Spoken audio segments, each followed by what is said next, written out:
Hello বন্ধুরা, এই অঙ্কটি দেখো। ডব্লিউবিসিএস মেন্স 2015 সালে এসেছিল। অঙ্কে বলেছে 4 ঘন্টা 30 মিনিট একদিনের কত শতাংশ। অপশানে দিয়েছে 20%, 16.2-3%, 19% এবং 18.3/4%। তো চলো সমাধান করে উত্তরটি জেনে নেওয়া যাক। এখানে 4 ঘন্টা 30 মিনিট, এখানে ঘন্টা এখানে মিনিট, তাই আমরা কি করব, এই ঘন্টাটাকে মিনিটে কনভার্ট করব।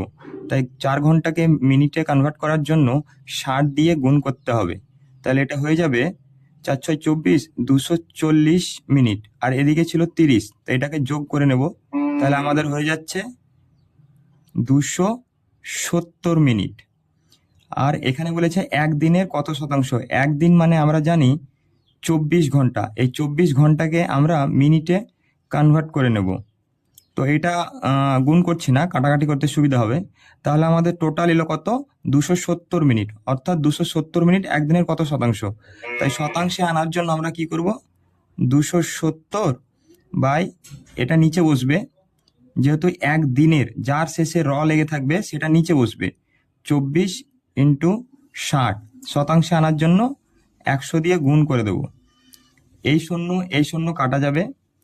এবার যদি 24কে যদি 4, 6, 3 দিয়ে কাটি, তাহলে 3×8 = 24, এখানে যাবে 3×9 = 27। একে যদি 3 দিয়ে কাটি 2, একে 3 দিয়ে কাটলে হবে 30, একে 2 দিয়ে কাটলে হয়ে যাবে 5, আর একে 2 দিয়ে যদি কাটি তাহলে হবে 4, 30কে 2 দিয়ে কাটলে 15।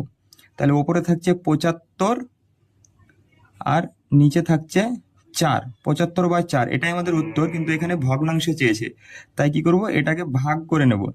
যদি ভগ্নাংশে নিয়ে আসা যায় তাহলে আমাদের উত্তর দাঁড়াবে 18.3/4 শতাংশ। এটাই হবে উত্তর। কেউ